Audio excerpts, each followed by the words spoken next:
Hojik lamda masida thokli bairang asina maram oiraga miyamda Pukning Wakhal gi Anabagi laibagi Chang Wangkhatlakli haina Jenims ki Secretary Department ki Head of Department Professor ke Shantibala na phongdorakli Indian Psychiatric Society Manipur State Branch ki kunmanga suba chahi gi conference Manipur 2025 ki thauram ga mari lainana The Future of Secretary in the Changing World haiba theme da Jenims ki auditorium da pangthokiba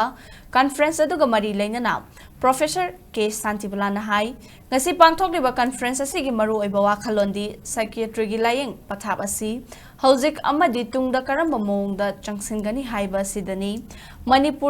Manipur data natana malengi oina yengbada Pukning Wakhal gi Anabagi Chang asi nongmagi hengalakli masi maru oina honglakliba anauba punsi mahing mahausagi khal kaitharakpa amadi mahausagi safu singna pirakpa chaithengna chingmana oihali laingangna su laina asi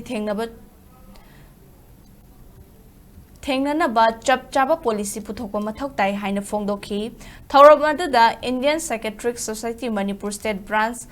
na piba lifetime achievement award handak chahi gi oina lamdam asigi saknairaba psychiatrist Dr. R.K. Lenin na lanthoki thauram aduda Manipur 2025 ki souvenir amasu phongdokhi students competitive exams even in the workplace everywhere around starting from family like society like workplace school training center wherever